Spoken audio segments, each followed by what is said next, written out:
Dando continuidade à sequência dos capítulos finais do arco de Wano, vamos dar início à análise do capítulo 1055, que deve ser o penúltimo desse incrível arco que foi o Wano.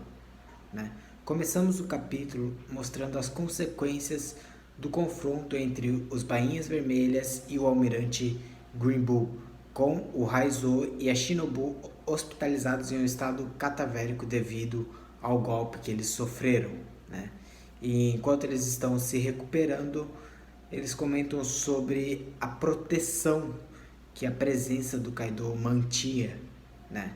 E aliás, esse é um ponto que eu esqueci de comentar na análise do capítulo anterior, né? Quando o Ryokugo comenta da maneira que o Kaido protegia aquele país, dá para notar no seu tom de voz um certo respeito e quase que admiração pelas atitudes do pirata, né? Ressaltando mais uma vez o seu fascínio por personalidades fascistas.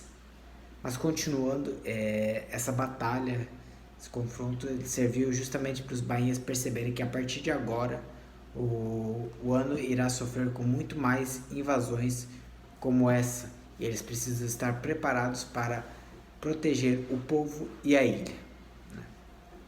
É, e durante a conversa o Kinemon, que ele se sente culpado por não ter participado da luta e pede o perdão de todos ali, mas ninguém dá muita bola porque não houve nenhuma baixa, então eles estão de boa.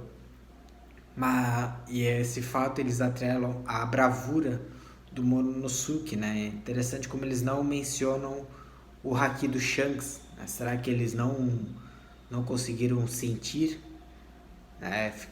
Fica no ar isso aí. Mas continuando, o Nekomamushi e o Nuyarashi eles chamam a Carrot para conversar e a elegem como a mais nova governante de Zou, já que eles vão ficar em Wano para serem os retentores do clã Kuzuki, né? E apesar de eu não ter nenhum problema com a Carrot, como eu sei que alguns têm, eu acho ela uma personagem ok, eu não consigo imaginar ela como uma líder, né? Pra mim esse papel deveria ficar com a Wanda, mas pelo menos ela vai estar ali como conselheira. E esse momento foi até um pouco inesperado, porque eu não tinha parado para pensar no destino dos Minks após esse arco, né? Eu dava para imaginar que os dois ficariam em Wano, mas eu não tinha me ligado que dessa forma o Zou ficaria desgovernada, né? Então é interessante ver que agora a sucessão vai passar para a Carrot. Foi uma personagem que ganhou bastante destaque até desde a sua primeira aparição. E a razão do Kinemon ter se ausentado da batalha também foi compreensível e foi bem fofinho até, né? Ele estava com a sua esposa que não via o seu marido há 20 anos e ele também não via ela há um bom tempo, então ele estava meio que disperso, assim, ele estava focado na mulher dele e não se tocou com o que estava acontecendo ao seu redor, que eu achei bem compreensível até, e é engraçado como os bens até zoam esse lado mais meloso dele, né?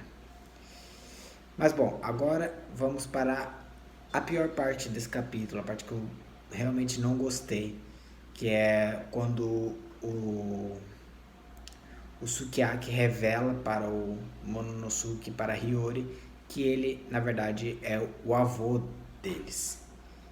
E assim, é algo que eu não esperava que fosse acontecer, porque o personagem se manteve em anonimato todo esse tempo e não tinha motivo nenhum para ele revelar a sua identidade, né? E se isso fosse acontecer, eu esperava que fosse algo um pouquinho mais emocionante, sabe? Mas não, ele até diz pros seus netos, né, que quer continuar no anonimato, pede para ninguém espalhar essa informação porque ele quer viver em paz com o povo, assim, sabe? Então, tipo, Ah, eu sei que vocês são os únicos resquícios da minha família que foi assassinada, mas eu quero ficar sozinho de boa, então foda-se vocês, tá ligado? Foi basicamente isso que ele falou. 20 anos longe dos netos e ele quer ficar sozinho.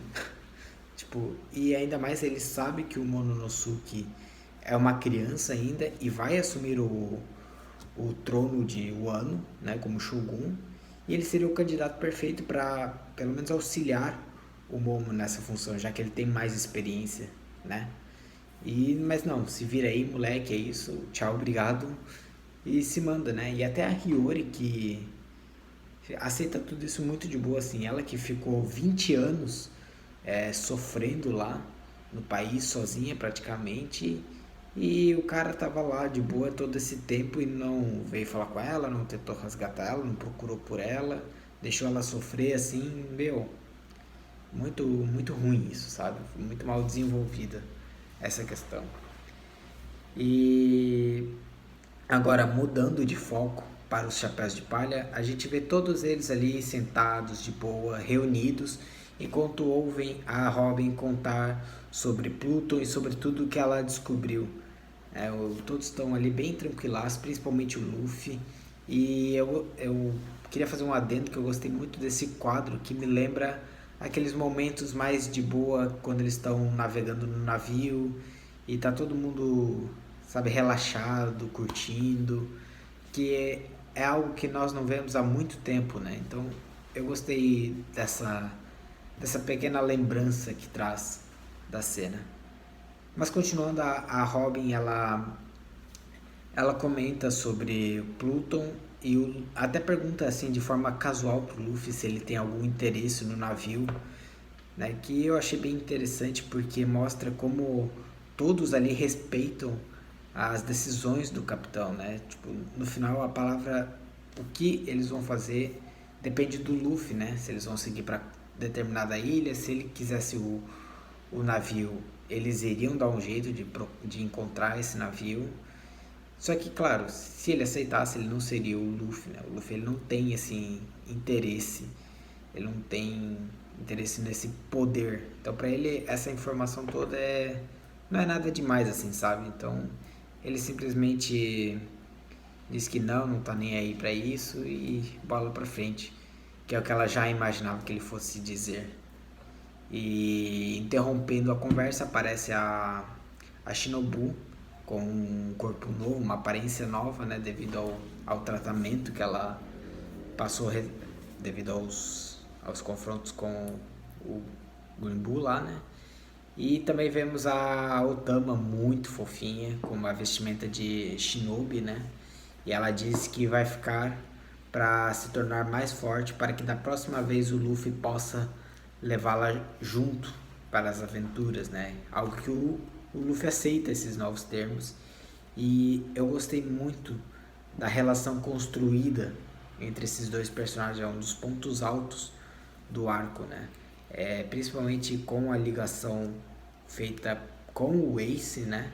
Que, que foi o primeiro a prometer a levar a Otama para navegar e pela, pela, pelo paralelo que nós conseguimos fazer com o Shanks e o Luffy, né? Só que aqui o Luffy ele está exercendo o papel de Shanks, né? Servindo de inspiração para uma nova geração que irá surgir, e a Otama é a candidata perfeita para lhe dar a sua vontade assim que ele se for. Eu achei bem bonita essa construção. E aí, né, reaparecendo do nada assim, o Caribou tá ali em um ano. Na primeira passagem misteriosa desse capítulo, que levantará muitas teorias, né? Ele aparece ouvindo novamente à espreita, né? Uma informação importante sobre as armas ancestrais.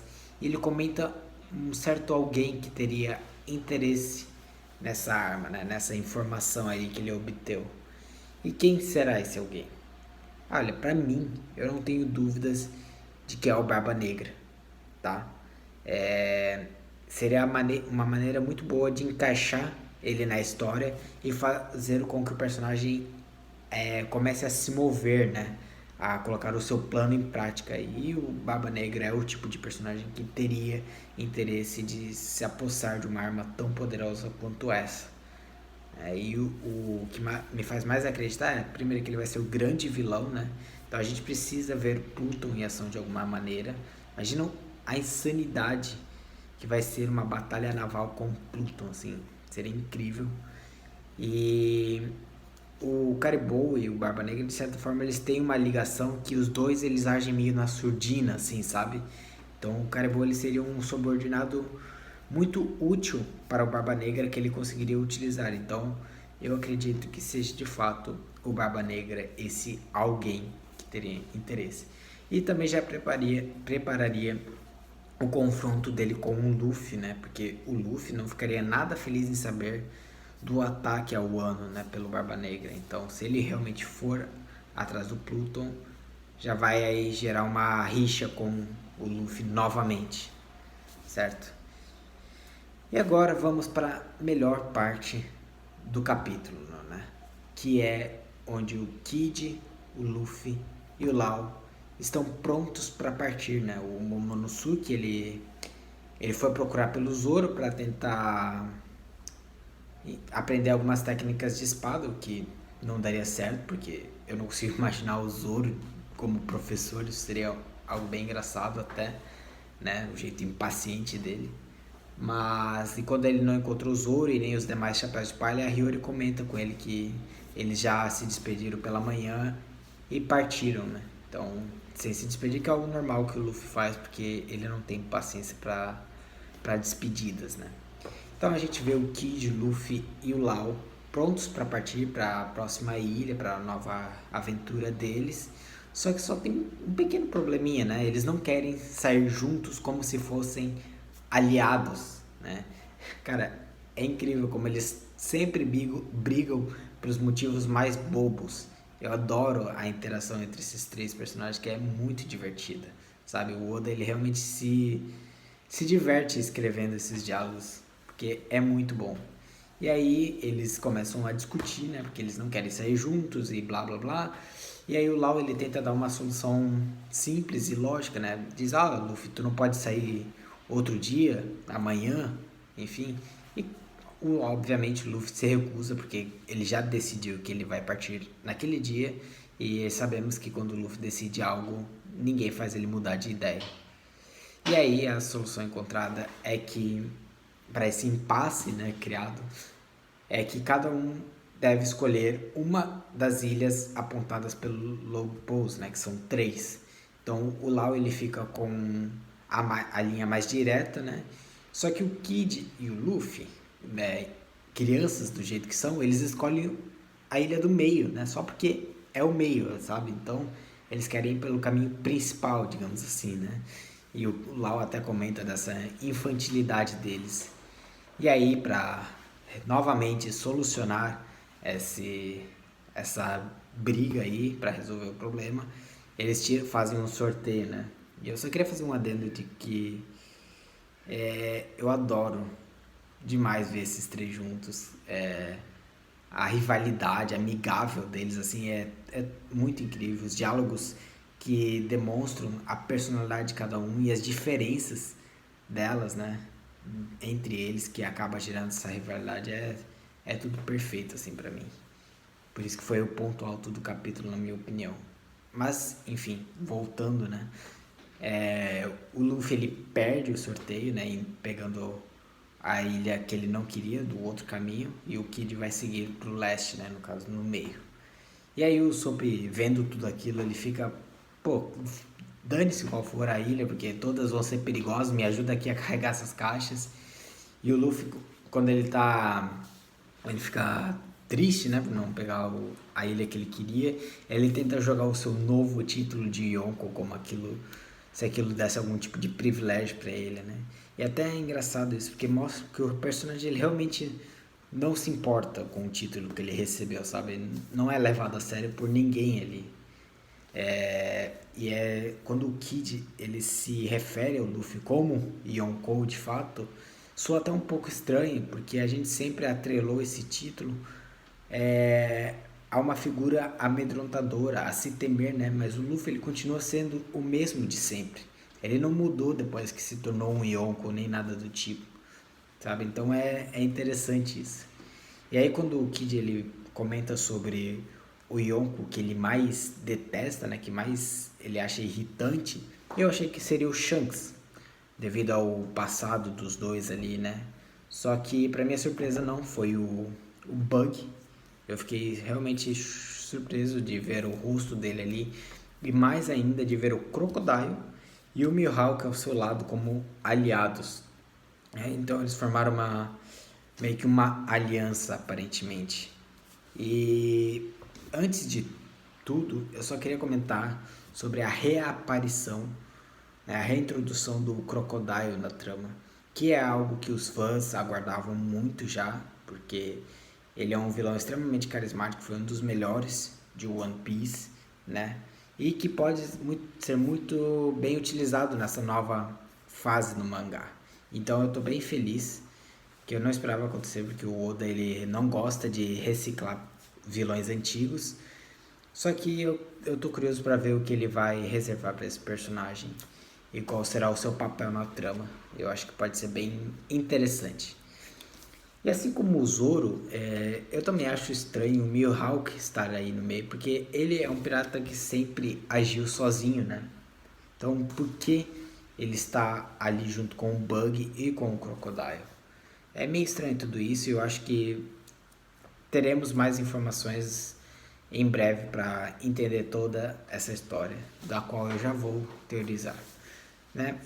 Mas o que parece é, pela notícia que eles deram, a Cross Guild, que é como estão chamando essa aliança, meio que criou um sistema no submundo em que eles invertem os papéis, né, de marinha e piratas, colocando a cabeça dos marinheiros a prêmio.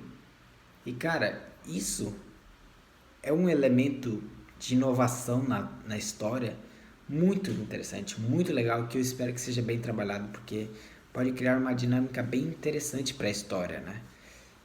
Eu tô bem curioso para ver até qual será a recompensa dos almirantes, sabe? E eu espero que com isso o Oda explore mais os caçadores de recompensa, que é uma parte do seu universo que ele nunca realmente explorou de fato, né? Ele sempre usou mais as recompensas como uma maneira de demonstrar o nível de ameaça que o personagem representava, né? Então, quem sabe agora, com essa mudança de parâmetros aí, ele explora um pouquinho mais os caçadores de recompensa e quem sabe a gente não veja aí toda a confusão que isso vai causar.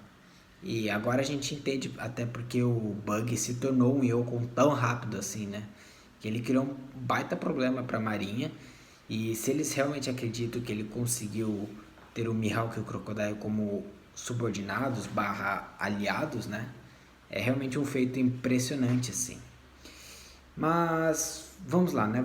O melhor de tudo é o Kid lá, os nossos chocados com o Bug, né? Como se ele fosse alguém a ser temido, né? E o Luffy tá lá, tipo, porque ele é o único que conhece realmente o Bug ali. E ele fica tipo, mano, esse cara é um idiota, tá? Sabe? É muito bom isso, muito bom. Eu tô muito ansioso para ver o reencontro desses dois personagens, que eles são muito divertidos juntos. E, e aí, eu quero comentar um pouco sobre essa Cross Guild aí, que as coisas estão meio nebulosas, né?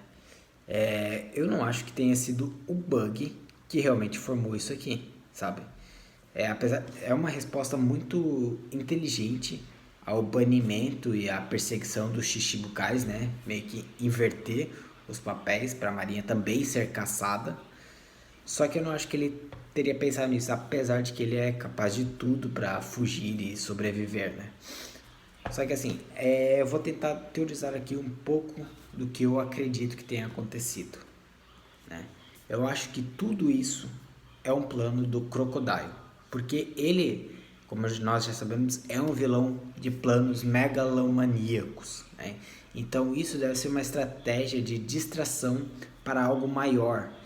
E aí, sabendo do banimento do sistema de Shichibukais, ele chamou esses dois aí para se juntar a ele nesse novo sistema que ele criou, né? Então ele chamou o Mihawk devido à sua força, né, monstruosa, que ele já conhece, e ele deve ter aceitado porque ele não quer ficar fugindo toda hora, ele quer um lugar para se estabilizar, ficar de boa, enquanto espera o Zoro vir enfrentar ele. E o Bug ele deve ter chamado pela fama que o personagem possui e pela sua tripulação, né?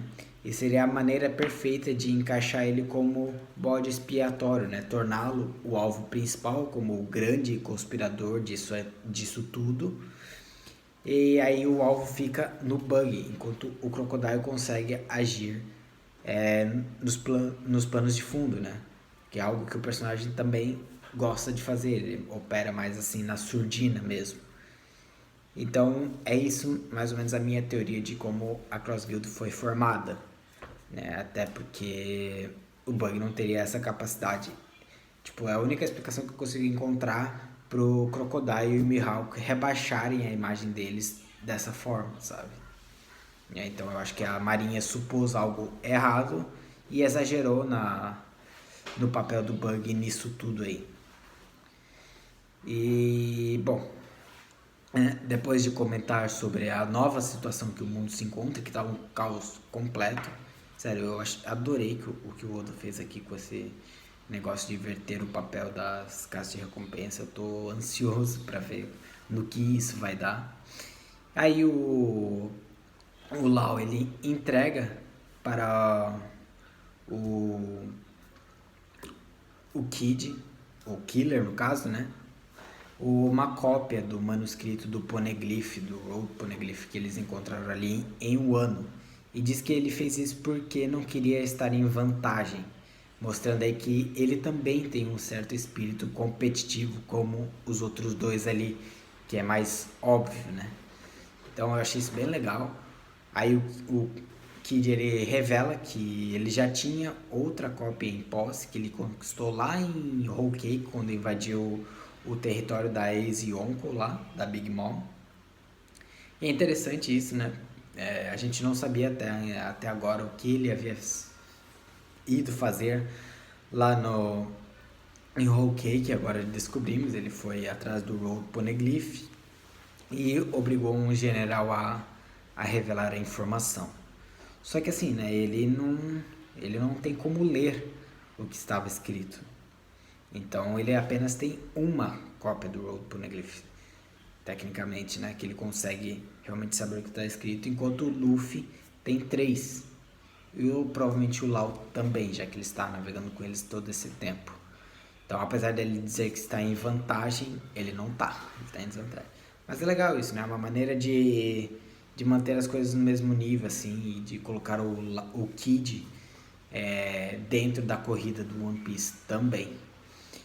E aí, o Kid comenta que agora, a partir de agora eles precisam ter mais cuidado com o homem da ferida de queimadura, né?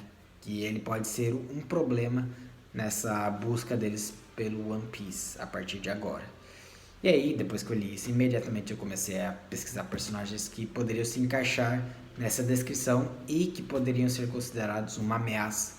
Eu cheguei em 2 possibilidades, né? A primeira que me veio à cabeça foi o Akainu, porque após o time skip ele teve cicatriz em seu corpo e ele agora é o manda-chuva da marinha, então ele poderia realmente causar um problema para os piratas, né? E ele é alguém poderoso o suficiente para o Kid temer.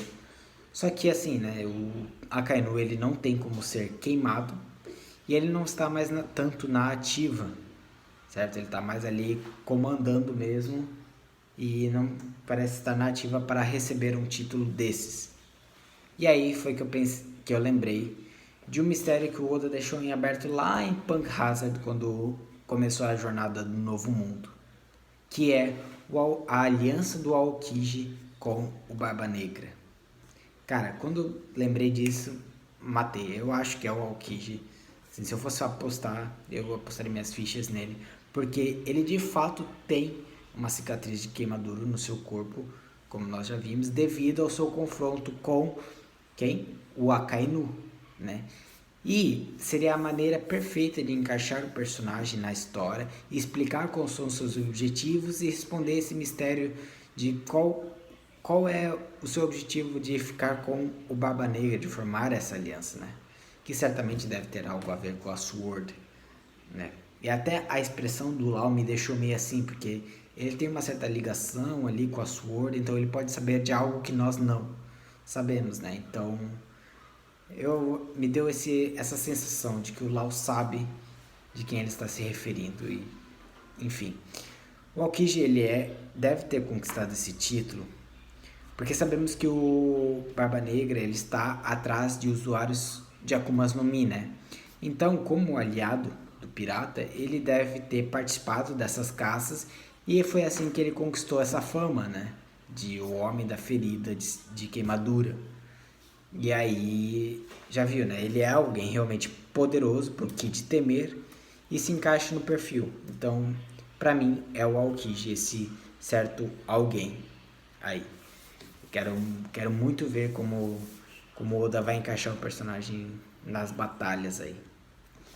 E aí é muito bom o Luffy morrendo de curiosidade para saber, né? Representando a gente também, né? Porque todos nós queríamos que ele falasse logo o nome. Que deve ser revelado muito em breve também. Não acho que o Oda vai manter essa informação por muito tempo. E aí vamos para a última página, né?